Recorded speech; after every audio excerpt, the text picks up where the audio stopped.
ঘোষণা দেয়া হলো মক্কায়, মুহাম্মদের মাথা কেটে এনে দিলে এত এত স্বর্ণ মুদ্রা দেয়া হবে। ওমরে ফারুক রাজি হয়ে গেলেন, নাঙ্গা তলোয়ার নিয়ে বিশ্বনবীর মাথা কাটার জন্য ছুটলেন। বনু জাহরা গোত্রের এক লোক বলে, আইনা ইয়া ওমর, কই যাও? মুহাম্মদের মাথা কাটতে যাই। আরে মুহাম্মদের মাথা কাটতে যাও? তোমার বোন আর তোমার বোন জামাই সাঈদ এরা তো ধর্ম ত্যাগ করে ফেলছে, এটা তো আমাদের ধর্ম ত্যাগ করে মুহাম্মদের ফলোয়ার হয়ে গেছে।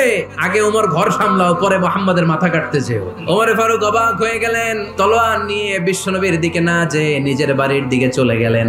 বিশ্বনবীর আপন বোন ফাতেমা বিনতে খাত্তাব, বোন জামাই সাঈদ আর খাব্বাব রাদিয়াল্লাহু তাআলা আনহু তিনজন মিলে সূরা তাহা তেলাওয়াত করছিলেন। পড়েন সুবহানাল্লাহ। মক্কায় লুকিয়ে লুকিয়ে দাওয়াত হতো।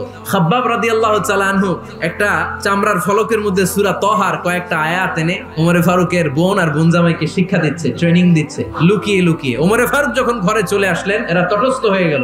সাইয়েদনা খাব্বাব বিছানার তলায় লুকিয়ে গেলেন। ওমরে ফারুক বললেন, দরজা খোলো।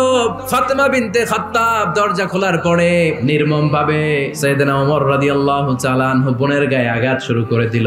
বোন জামাইকে আহত করতে শুরু করলো আর বলতে শুরু করলো, তোরা পাগল হলি কেন? কি আছে ওই মুহাম্মাদের মধ্যে? কি পড়তেছিলি আমারে দেখা?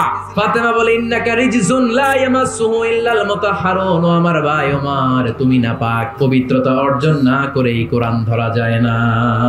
ওমরে ফারুক গোসল করে আসলেন। ফাতেমা বিনতে খাত্তাব বললেন, গোসল যখন করে এসেছেন, এই নেন। ওমরে ফারুক এবার চামড়ার কাপড়ের মধ্যে সূরা তাহার প্রথম আয়াতের দিকে নজর করলেন। উনি খুব ভালো আরবি জানতেন। সূরা তাহা পড়ার পরে আর ধৈর্য ধারণ করতে পারে না। ওমরে ফারুক ছোট্ট বাচ্চার মতো কান্না শুরু করে দিলেন। আল্লাহু আকবার। সূরা তাহাটা হাতে নিয়ে, তলোয়ারটা হাতে নিয়ে বিশ্বনবীর দিকে ছুটতে আরম্ভ করলেন। আইনা মুহাম্মদ।